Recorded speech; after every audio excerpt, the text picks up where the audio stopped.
Well, hello and welcome to today's edition of the Pastor's Study. We're going to begin exploring the chapter on suffering. In our booklet, we're using the God question.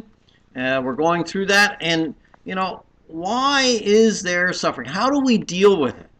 Well, a question might be asked would be this: if God is all-knowing, then he is aware of everything that goes on. And if he is all-powerful, then he can prevent or correct anything bad. And if he is completely loving, then he cares about everything that goes on. So why is there suffering in the world?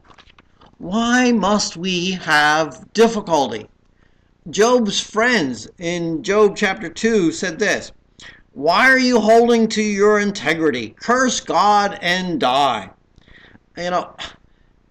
This statement that actually Job's wife makes, this statement is a perspective that many have. How can you think there's a God when you look out in the world and see suffering? What value does suffering have? Well, some say, well, suffering shows that there isn't a God, or God just doesn't control everything. God's not sovereign over everything.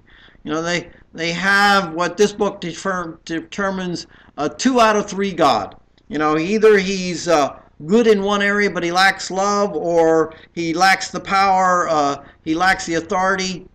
All of these things are wrong and flawed. The thing is, we try to take our understanding and how we would view things, and we try to put them upon God. We think we know everything that's going on. We think we understand all that's out there. And so when tragedies come, hardships come, pain and suffering come into our way, we think we understand the reality of all of this. You think about the life of Job, and Job goes through a period of time of great suffering and great hardship, and Job is upset with God. His friends rebuke Job, but God comes back and he rebukes Job's friends for their lack of compassion. But then he asks Job a question. He asks them, "Where were you when I hung the constellations? Can you explain light, where it comes from, and how darkness began?" God's trying to show to Job there's a whole lot of stuff you don't know.